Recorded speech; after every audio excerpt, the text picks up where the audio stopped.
Ẹ káàárọ̀, ẹ káàsán, ẹ káalẹ́ ní gbogbo ibi tí ẹ ti ń wò mí tí ẹ sì ń gbọ́ mi. Orúkọ tèmi ni Yétúndé Adébáyọ̀. Mo jẹ́ ọmọ bíbí ilẹ̀ Yorùbá ní orílẹ̀-èdè Nàìjíríà. Bákan náà ni mo jẹ́ olùkọ́ èdè Yorùbá tí mùsèmùsè rẹ̀ dá músémúsé. Ohun tí mo máa ń ṣe ni pé mo máa ń kọ́ àwọn ènìyàn ní ẹ̀kọ́ èdè Yorùbá yálà lórí kíkọ, kíkà tàbí sísọ èdè Yorùbá dáadáa. Mo sì máa ń ran àwọn ènìyàn lọ́wọ́ láti kọ́ ojúlówó àṣà àti ìṣe Yorùbá. Mo máa ń kọ́ àwọn ọmọdé, bẹ́ẹ̀ ni mo máa ń kọ́ àwọn àgbàlagbà tí wọ́n nífẹ̀ẹ́ sí ẹ̀kọ́ èdè àti àṣà Yorùbá. Mo máa ń ṣe àmúlò ìlànà ìkọ́ni orí afẹ́fẹ́ tí a mọ̀ sí online class láti fi kọ́ àwọn ènìyàn tí ọ̀nà wọn jìn sí mi. Èyí túmọ̀ sí pé ọ̀nà jíjìn kò lè jẹ́ ìdíwọ́ tàbí ìdènà fún ẹ̀kọ́ kíkọ́ pẹ̀lú mi rárá. Mo máa ń ṣe àmúlò èdè Gẹ̀ẹ́sì tí a mọ̀ sí official language láti fi kọ́ àwọn ènìyàn ní ẹ̀kọ́ èdè Yorùbá kí ohun tí mò ń kọ́ wọn kó lè bá yé wọn dáadáa. Yàtọ̀ sí kíkọ́ ẹ̀kọ́ èdè àti àṣà Yorùbá, mo tún máa ń ṣiṣẹ́ gẹ́gẹ́ bí ògbufọ̀ láti ran àwọn ènìyàn lọ́wọ́ kí wọ́n lè túmọ̀ èdè Yorùbá sí èdè Gẹ̀ẹ́sì tàbí láti túmọ̀ èdè Gẹ̀ẹ́sì sí èdè Yorùbá.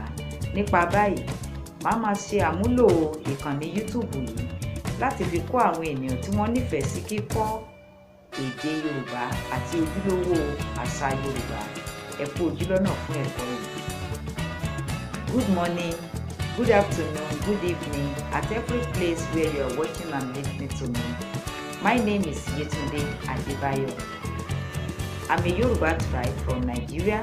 I'm also a professional Yoruba language teacher with years of experience.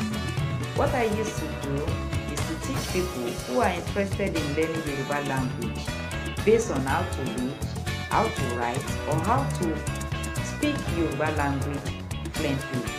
I also teach people the correct Yoruba culture. I teach both young and adults who are interested in learning Yoruba language and culture. I use online platforms for those that are far away from me. It means distance will not be a barrier from learning with me at all. I also use English language as the official language to reach out to my students to teach them the correct Yoruba language and culture.